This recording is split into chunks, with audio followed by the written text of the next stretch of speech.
النهاردة هشارك مع حضراتكم جزء من كلمة ربنا محبب لقلوبنا جدا، وهو جزء من المزامير.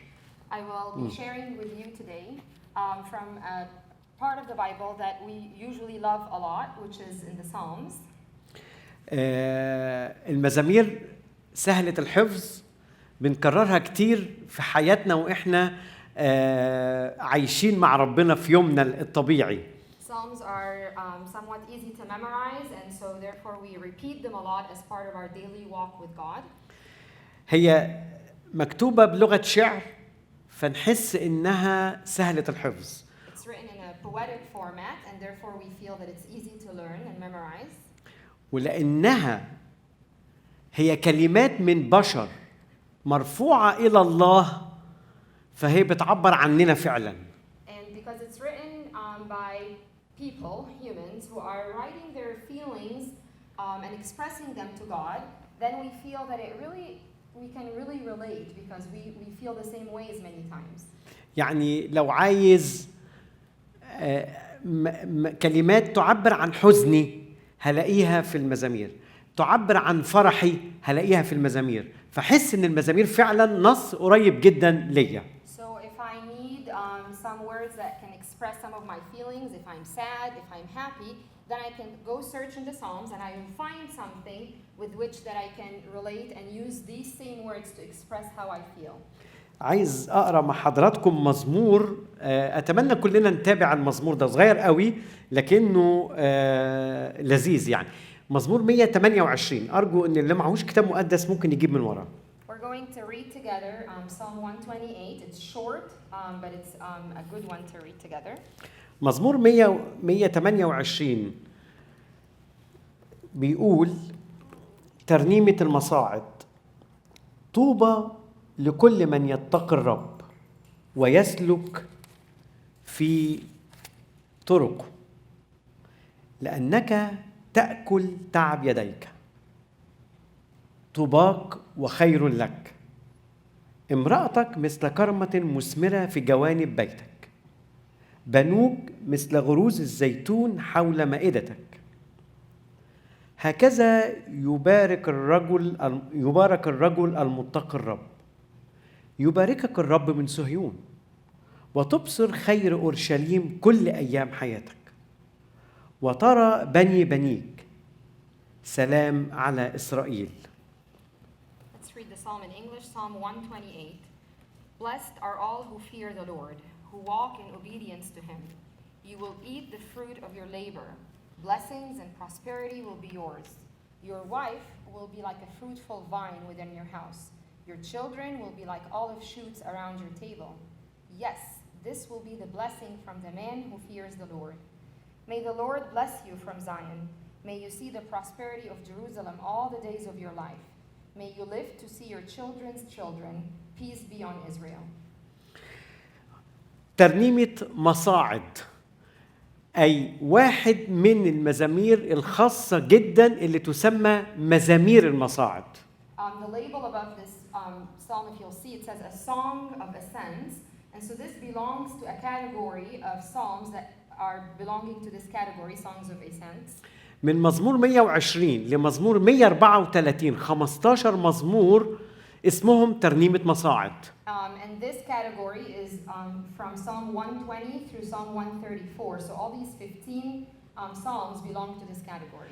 ومش لازم نعرف تفاصيل كتير قوي عن ليه اتسمت ترانيم المصاعد، لكن أهم سبب إنه كانوا بتترنم وهم طالعين إلى أورشليم. And there are a lot of details that could be said about this category, but at least the most important fact for us to know today, that these would be songs that the people of God would be singing as they are on their way to Jerusalem. فهنلاقي المزامير دي ال15 مزمور اللي كانت محفوظة، ترانيم محفوظة يقولوها وهم صاعدين إلى أورشليم، بتخاطب كل أمور حياتهم اليومية. And so we'll find that these 15 psalms, the ones they used to sing and they knew them by heart as they were on their way ascending to Jerusalem, they spoke about their daily lives. المزمور ده 128 والمزمور اللي قبله على طول 127. بصوا كده بعينيكم حافظينه: إن لم يبني الرب البيت فبطل يتعب البناؤون. هذا المزمورين دولت بيتكلموا بصورة أو أخرى عن البيت المسيحي. This psalm and the one before it, both of them talk in one way or the other about the Christian home. لكن أنا مش هركز في المزمور ده على البيت المسيحي بالمفهوم اللي قاله في مزمور 127.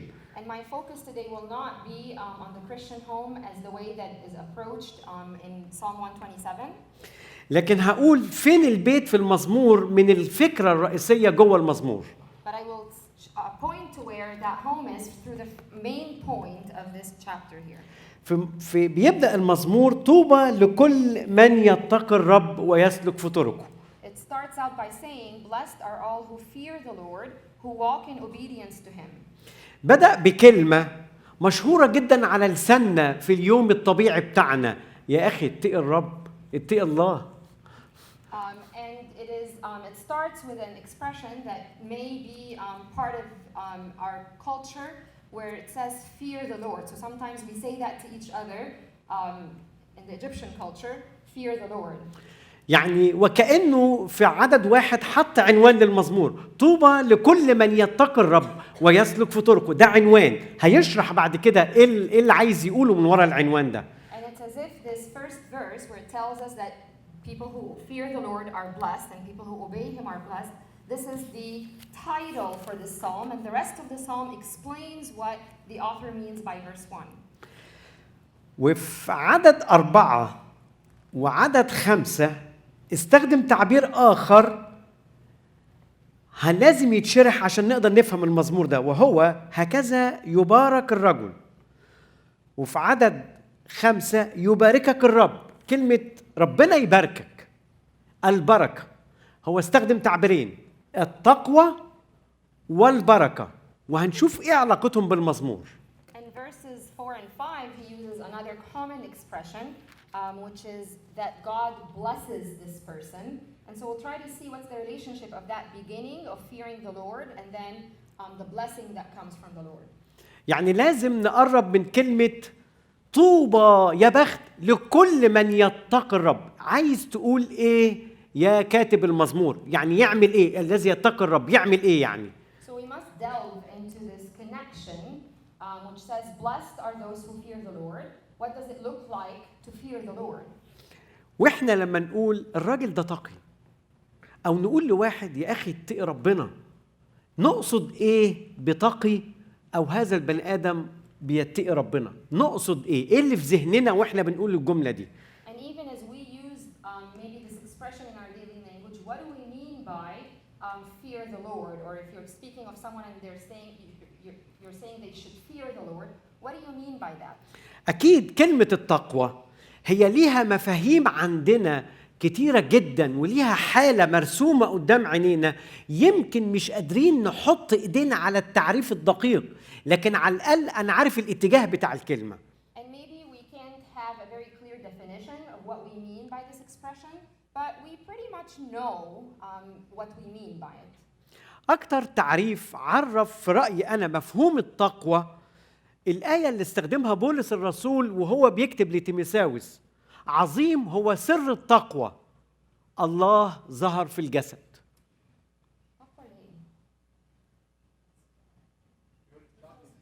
Godliness? So sometimes the same expression is used as godliness. And so Paul tells us it is the secret of godliness is great. ايه علاقة التقوى بظهور الله في الجسد؟ What's the relationship between godliness and fear of the Lord with the appearance of God in human flesh? يعني ممكن كان يقول عظيم هو سر التقوى ان الانسان يعيش في احسن حالة روحية ممكنة. Maybe it should have said that it is great, this mystery of godliness, that each person can live in a very highly elevated and pure state. لكن هو ربط ما بين تقوى أي طبيعة حياة ليها علاقة بالله شكلها روحي رائع، وما بين ظهور الله في الجسد، ما بين تجسد المسيح بيننا على الأرض. But Paul have godliness and the appearance of God in human flesh. وده تقريبا نفس الفكرة اللي قالها في مزمور 128. خلي بالكم هو قال ايه عشان يعرف التقوى. طوبى لكل من يتقي الرب ويسلك في طرقه. And this might be the same idea that we're also reading here in the psalm. Notice what he says. He already tells us what fear of the Lord looks like. Blessed are all who fear the Lord, who walk in obedience to him. يعني لا يكفي أن تكون لك علاقة بالله عميقة فيها نوع من أنواع الاقتراب والتلامس مع شخص الله وحدك بس، ولكن التقوى ليها تكملة. So it is not enough to have that deep, intimate relationship with God, and that is enough to call it fear of the Lord. If you are by yourself, it has other consequences to it. رغم أنه كلمة التقوى تدي انطباع إنها عمل داخلي، عمل إلهي داخل الإنسان عشان يتقى الله يبقى شخص تقي، ولكنها لها طبيعة أن تظهر في سلوك يومي. So even though it is true that this godliness and this fear of the Lord is something that comes through the Holy Spirit working inside a person, yet it has to have a manifestation in our daily walk and behaviors. يعني الرجل التقي الذي يقيم علاقة مع الله علاقة حميمة جدا قريبة من كلمته ومن شخصه هو نفس الرجل الذي يعمل عمله في شغله بطرق الله. Therefore, this person who we can describe as a person who has the fear of the Lord, who is godly, and they have an intimate relationship with God and an intimate relationship with the Word of God, we must see that reflected in their daily work, like their actual jobs. ما ينفعش تضرب في الورق بتاع شغلك وتيجي الكنيسة تبقى أنت راجل تقي. لازم تبقى راجل تقي في الكنيسة وفي شغلك قوانين ومبادئ وقيم الله. So it can't be that maybe in your job you cheat and you do wrong things, and then when you come to church, now you're a godly person. If you are a godly person, it must also reflect in other aspects and all aspects of your life. وده طبيعة حياة الرجل التقي. طبيعة حياة الرجل التقي هو الرجل الذي يقيم علاقة مع الله ويطبق ليه رجلين على الأرض، سواء كان مهندس ولا طبيب ولا ربة منزل ولا أيا كان الوظيفة اللي بتقوم بيها، أنت بتعيش القيم وطرق الله. So this is the relationship that we have to see. If you are a person who fears the Lord, then the actual feat of this fearing the Lord has to be observed in whatever your job is or your role at home. This needs to be seen in your daily practical life. يعني ناس تبقى فعلا بإخلاص شديد، هي في علاقة حميمة مع ربنا، ولكن يجي وقت الامتحانات بيدور على الطريقة اللي ينجح بيها من غير ما يتمم الدور المفروض يقوم بيه، إنه يذاكر. So sometimes maybe you have a good relationship with God, but when it comes to your exams and your tests, you want to find another way other than the normal way to do well on a test, which is to put in the hard work. مرة واحد وقف قال اختبار عن عظمة ربنا معاه. Once a person shared a testimony of God's great work in their lives. وقف ازاي انه ما كانش مذاكر كفاية في امتحان من الامتحانات، والرب عظم العمل معه رغم انه ساب الورقة فاضية لكنه نجح. And this person said that one time he was not ready for a test and he didn't study for his test, but God did this miracle in his life and he did a great thing because he passed the test even though he left his test blank. واحد تاني وقف وقال انه جاله رسمة في امتحان الأحياء غالبا ان يرسم الدبانة، فهو مش مذاكر رسمة الدبانة. عظمة ربنا إنها أسقطت قدامه الدبانة ميتة فرسمها. هاللويا. And another person shared that on a biology test he was supposed to draw a fly and maybe label its parts. And that's me, the biologist talking. And then from God's goodness to him, as he was taking, and he had not studied the picture of the fly. And during the test, a dead fly fell on his test paper. And this was God's mighty work for him because now he was able to draw a fly. التقوى أنك تصنع كل اللي عليك في علاقتك مع الله وتصنع كل اللي عليك في يومك الطبيعي. But the fear of the Lord is that you do everything you can, both in your relationship with God as well as in your daily life. علشان كده الرجل يجب أن يتقي الله، أن يعطي الوقار والتقدير لوجود هذا الإله وهو في شغله. And that's why a person needs to fear the Lord, meaning recognize the presence of this awesome creator even in your job. يجب أن الرجل يتقي الله، أي أن يعطي التقدير والاحترام لطرق الله مع مراته ومع أولاده. Fearing the Lord means that you would respect his ways with your wife and with your children. يجب أن المرأة تتقي الله، أي أنها تعطي تقدير واحترام وتبجيل لهذا الإله في جوزها وأولادها. And a woman is supposed to fear the Lord by giving him the glory in her relationship with her husband and her children. يجب أن الأولاد يعطوا التقدير والاحترام والتبجيل لهذا الإله ولطرقه، وأيضا يخضعون لوالديهم. And as children, then also to fear the Lord means that you will respect him, respect his ways, glorify him in your relationship with your parents through obeying and submitting to them. التقوى مش مفصولة عن حياتنا اليومية، لو فصلناها أصبحنا فريسيين وكتبة. Godliness is not separate and is not independent from our daily lives. When we do that, that's when we become like the Pharisees and the scribes. عشان كده لما بنقول لواحد اتقي ربنا، يا أخي اتبع قوانين ربنا، راعي وجود الله في حياتك. So when we are expecting from each other to fear the Lord, we mean obey his laws, put them as a priority in your life. الكلمة التانية اللي قالها وركز عليها في المزمور وقالها مرتين، البركة. هكذا يبارك هذا الرجل، يباركك الرب من صهيون. The other focus in this psalm is the blessing. It repeated more than once that God will bless this person. أكتر كلمة بحب استخدمها أنا أقول للي قدامي ربنا يباركك. One of my favorite words to tell other people is God bless you. وكلمة شائعة ومشهورة وكلنا بنقولها، وحتى أي خادم نقول له بعد ما يخلص الخدمة ربنا يباركك، حتى لو أنا مش مقتنع بالخدمة ولا بالوعظة بتاعته. And it's a very commonly used phrase that we use all the time. We tell each other, the Lord bless you, and maybe even after a sermon, you'll tell the pastor, God bless you, even if you didn't really care for his sermon much. عشان كده أنا عارف هم ليه بيقولوا لي ربنا يباركك كتير. وأنا النهارده معاك. كلمة فعلا محببة، بس الكلمة تعتبر غامضة برضو في معناها. يعني يبارك الرب هذا الرجل، هيعمل له إيه يعني؟ So maybe we love this word and we use it, but do we really know what it means? So when you tell someone bless them, or here it says that God will bless them, what does that blessing look like? الكلمة ممكن تيجي بثلاث معاني في ثلاث أوضاع مختلفة.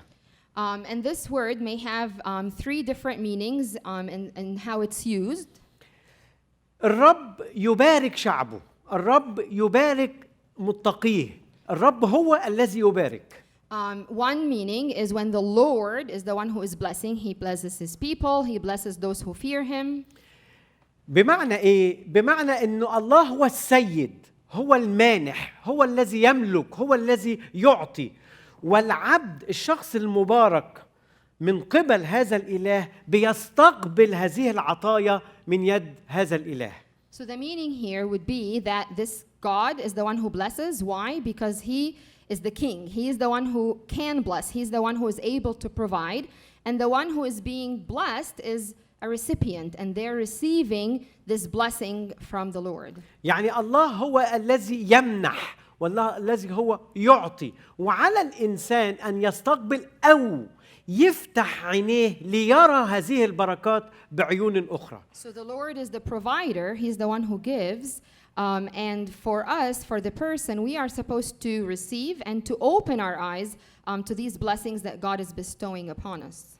معنى تاني للكلمة بيظهر في مباركتنا بعضنا لبعض، إن القسيس وكأنه بيعطي بركة للشعب، بالشعب يعطي بركة لبعضه. ربنا إحنا نطلق ببركة من بعضنا لبعض. A second level or a second meaning for this is sometimes when we use it to bless each other, maybe the pastor blesses the church as we are leaving, and so we are leaving in this blessing. Sometimes we bless each other. المعنى ده مش مفهوش معنى السيد الذي يمنح والشخص المبارك هو اللي بيستقبل، لكن المعنى ده وكأن أنا ببارك إخواتي وبطلقهم بالبركة، وكأني بقول لهم أنا موافق إنكم أنتوا تعيشوا في الخير بتاع هذا الله، بتاع هذا الإله. And maybe that second level, we use this word, does not mean the same way as there is a master who is bestowing blessings and we are receiving these blessings, but maybe we are blessing each other in the sense as in we are allowing this blessing, we are somehow confirming this blessing in each other's lives. مفيش نوع من أنواع الأنانية ونوع من أنواع الامتلاك. أنا بحب إنه يكون لي أنا أو غيرة من أخويا، ولكن أنا بشترك وكأني بشترك معاه في البركة دي أو في العطية اللي عنده أو في الخير اللي هيعيش فيه. And it's as if I am proclaiming that I'm not selfish. I don't have to have all the blessing to myself, but that I'm willing to share and I'm willing to bestow or contribute this blessing to other people as well. ولما بنبارك بعضنا البعض معنى آخر، وكأني بقول له وليكن لك ما طلبت، وليكن لك أحلامك وطموحك، وليكن لك ركوعك قدام الرب، وكأن الرب هيسمح ويحقق لك هذا الأمر. And as if when I say to someone, bless you, then what I mean is I'm hoping that their dreams, their requests from God will be granted to them from God.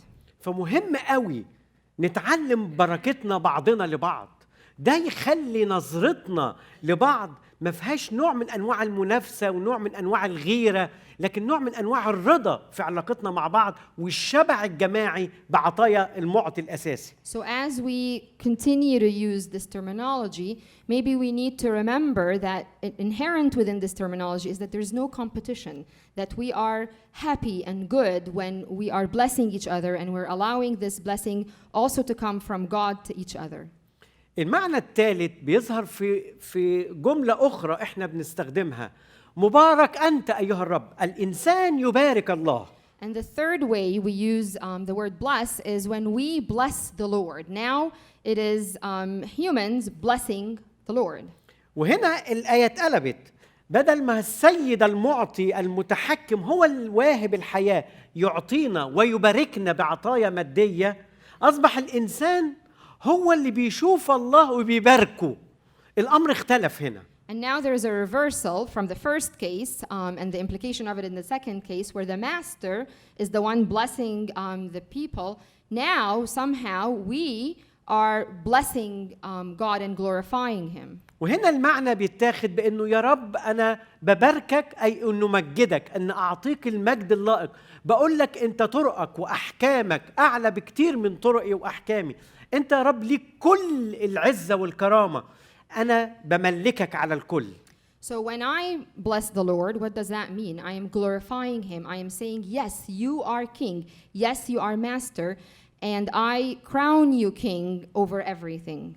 يعني أنا وكأني يا رب لما بقول له أباركك ومجدك، وكأنه بقول له يا رب فعلا أنا مقدر أحكامك وطرقك، أنا مقدر إن أنا أعيش في مشيئتك، أنا مقدر هذا الأمر، مقدر وجودك في حياتي.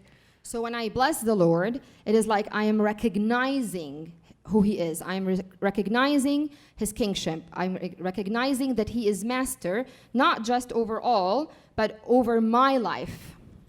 تعالوا بقى نرجع للمزمور، نبص على المزمور بعد ما فتحنا شوية كلام قليل في الكلمتين دولت. Let's now go back to the psalm with this kind of background that we have on what it looks like to fear the Lord and blessing. طوبى لكل من يتقي الرب ويسلك في طرقه. يا بخت الشخص اللي يعيش في مخافة الرب وتقدير اسم الرب كل أيام حياته. And the first verse tells us that we are blessed, we are better off when we live that kind of life where we fear the Lord and we obey Him in all our aspects of life. هذا الرجل أو هذه المرأة أو هذا الطفل الذي يبارك، يقول لك لكل من يتقي. هو طبعا يعني حتة كده على جنب، لازم نعرف إن اللغة اللي مكتوب بها الكتاب المقدس لغة ذكورية. هو لما يجي يتكلم على الإنسان يتكلم على الرجل، لكن مش بيقصد الرجل بذاته بعينيه، لكن بيقصد كل إنسان فعلا، الرجل والمرأة أيضا. In the Arabic language, it uses man, and that's how even the NIV was a few years ago. And so Pastor Maher is commenting on the fact that when the Bible uses man, this is the language of the time, but it does not mean man, but it means everybody, man, woman, children, and that's why in the English version it says all who fear the Lord. هذا الرجل الذي يتقي الله، هذا الإنسان الذي يتقي الله هيحصل على بركات ثلاثية. This person who will fear the Lord and obey Him will gain 3 blessings in their life. لازم نعرف برضو معلومة قبل ما نشاور على ال3 دوائر اللي هيبارك فيها هذا الرجل أو هذا الشخص، إنه كلمة بركة كانت دائما تحمل مدلول مادي. كان لازم تكون البركة فيها نوع من أنواع الحاجة الملموسة عشان أقدر أحس. يعني الرب عايز يبارك شعبه فأكلهم هم في البرية. هم كده عرفوا لما أكلوا هم في البرية إن الله معاهم، مع إن الله معاهم حتى لو ما أكلوش، بس هم عشان الشعب يفهم. فدائما كلمة بركة تحمل ملمس مادي. And before we talk about these 3 blessings for the person who fears the Lord, we have to understand some important background. In the perspective of writing this psalm, the way they thought is if you have a blessing, it is a material blessing. That's kind of the limitation of the blessing in their head. So when God was with His people in the desert, they saw that He blessed them through the food He gave them. So even if He hadn't given them food, they would have been blessed because it's His presence. But this was the material and the expression of His presence with them. فأول دائرة يبارك فيها هذا الشخص دائرة العمل، لأنك بس أشوفها عشان النظارة، لأنك تأكل تعب يديك طباق وخير لك. أول دائرة يبارك فيها هذا الإنسان دائرة العمل. إذا أنت كنت شخص متقي الله، أي بتقدر وجود الله وتعطيله المجد اللائق وتسلك صح، هتبارك في دائرة عملك، دائرة فردية، دائرة عملك، شغلك، أكل عيشك. هتاكل من إيدك وهتشبع من خير ربنا في نجاح عملك. So the first area of blessing to this person who fears the Lord, as we read in verse 2, you will eat the fruit of your labor, blessing and prosperity will be yours. And in labor here is talking about this person's job, this person's workplace. So if you fear the Lord, obey His ways in your work, then you will gain that blessing in your work. وهنا لازم أحط نقطة قبل ما أقول الأمر الثاني. And here we have to pause for a little before we go to the second point. هو شرط علشان أتبارك لازم أبقى تقي. طب ما في ناس كتير جدا لا يتقوا الله ولا يعرفوا شيء عن الله وناجحين وبيتباركوا في شغلهم. An important question to consider here, is it a condition for me to be blessed in my job that I have to fear the Lord? And when I observe around me, I see that many people are very, very successful in their jobs without ever fearing the Lord. فده بالأدعى ما تخليني عايش زي الناس واتبارك بنفس البركة اللي بتباركوا بيها وأنا ريح دماغي تقوة إيه وطرق الله إيه ومجد ربنا إيه طنش. And maybe this observation will make me want to say, okay, well, if the blessing and the success is coming anyways without fear of the Lord, well, it's probably sometimes much easier not to fear the Lord. So let me, in my workplace, not fear the Lord, and I will get the blessing and the success anyways. طبعا أنا متأكد إن إحنا مش بنفكر بالطريقة دي، ولكن ممكن تيجي على بالنا الفكرة دي. واحد من الناس عمل نفس الفكرة وكتب مزمور كبير، مزمور 73، مزمور أساف. I'm confident that we here may not think in this way, but sometimes some people do. And if we go back to Psalm 73, we'll see someone who was thinking exactly the same way. لقيت الناس الأشرار بينجحوا ورقبتهم بتسمن وشكلهم أحسن مننا. على إيه وجع القلب ده يا رب؟ أنت ضحكت عليا، أنت معلق دماغي بالتقوى بتاعتك وأنت بتنجح ناس تانية. أساف قال كده. And the writer of Psalm 73, he made that observation. He looked around him and he saw that many people who are evil and behaving in evil ways, they have all these signs of blessings, including success, including being rich. And he seemed a little, he felt a little betrayed. Well, these evildoers are very blessed, so why should I live in the fear of the Lord?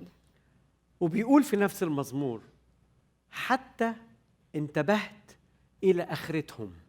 And then he says in that same Psalms, he continued in this way of thinking until he thought of their end and how their lives will end. نعم، ممكن في طرق كتير جدا للنجاح وشكل البركة، ولكن لازم تعلم أنها مؤقتة. Yes, true. There may be many different ways a person can have a blessing and success, but we must realize that this is only temporary.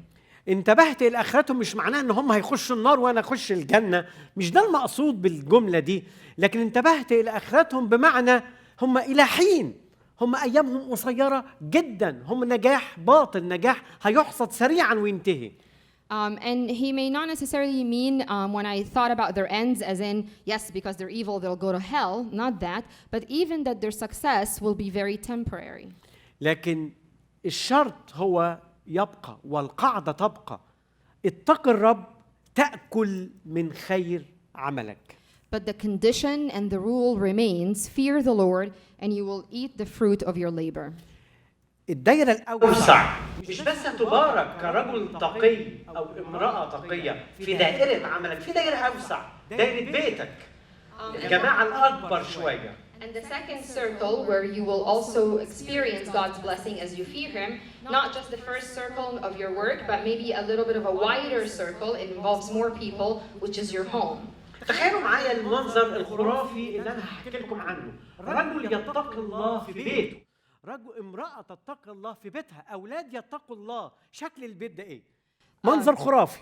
Imagine this fantasy with me here, that a home where the man fears the Lord, where the wife fears the Lord, where the children fear the Lord. What will that look like in our fantasy here?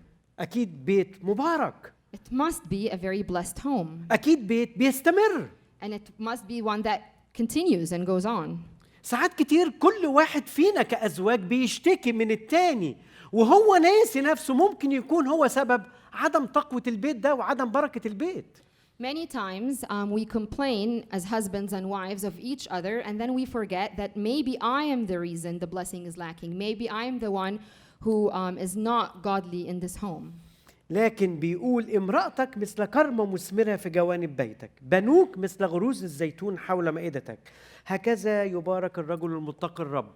المرأة والأولاد والرجل، الثلاث أطراف في البيت هيعيشوا حياة مثمرة بسبب تقوى كل واحد جوه البيت.